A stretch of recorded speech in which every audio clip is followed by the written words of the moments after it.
আছো? আশা করি সবাই খুব ভালো আছো। আমিও কিন্তু খুব ভালো আছি। তোমাদের মনে আছে কিছুদিন আগে আমি ওয়াটা ইটিনেটে ভিডিও শেয়ার করেছিলাম, ওতে তোমাদের কাছে আমি একটা নতুন চিকেনের রেসিপির কথা বলেছিলাম, পটল চিকেন। তো তারই রেসিপি নিয়ে আজকে আমি চলে এসেছি। এই যে মা এখানে মশলা বেটে রেখেছিল, সেই মশলা দই সব কিছু দিয়ে মিনিমাম 45 মিনিট ম্যারিনেট করে রেখে দিয়েছি। এই যে তেলের মধ্যে মা যেই এলাচটা দিয়েছে, আর এলাচের মধ্যে আমার সাথে কোনো শত্রুতা আছে জানো তো, ও এসে পুরো আমার হাতে। যাই হোক, বেশি কিছু হয়নি। তারপরে মা এই দেখো পটল আর আলু বেশ লাল লাল করে ভেজে রেখে দিয়েছে। তারপরে পেঁয়াজ, টমেটো এইগুলো, তার সাথে গুঁড়ো মশলা, এই যে হলুদ দিল, লবণ দিল, সব ভালো করে ভেজে নিচ্ছিল। তারপরে এই যে মশলা দিয়ে দিল, যে মশলাগুলো মা বেটে রেখেছিল। এই ভাজা মশলার মধ্যে এই বাটা যে মশলাগুলো গেল, কি কি গেল বলো তো? পেঁয়াজ, আদা, রসুন, আরও অনেক কিছু ছিল। আমি সেগুলো তোমরা যদি জানতে চাও কমেন্টে জানিয়ে দেবো। এই দেখো, তারপরে মাসে ম্যারিনেট করা চিকেনটাকে ওই ভাজা মশলার মধ্যে ভালো করে মিশিয়ে দিচ্ছে।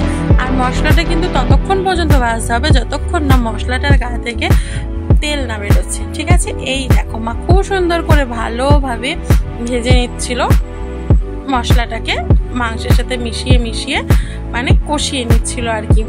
তারপরে এই দেখো মশলাটা ভালো করে কষে গেছে, সাথে মাংসটাও খুব সুন্দরভাবে কষে গেছে। আমি আবার একটু পিস নিয়ে টেস্টও কিন্তু করে নিয়েছি, সেই ক্লিপটা আমি এখানে আর অ্যাড করিনি যথারীতি। তো ভালো করে কষিয়ে নেওয়ার পরে এইবার মা এখানে গরম জল দিয়ে দিচ্ছে। তোমরা এখানে গরম জল ইউজ করো, ঠিক আছে? যদি ঠান্ডা জল ইউজ করো তাহলে আমি বলবো টেস্টটা খুব ভালো করে পাবে না। মানে কথাটা আমার না, কথাটা কিন্তু আমার মা আমাকে বলেছে এখানে গরম জল ইউজ করাটাই সব থেকে ভালো।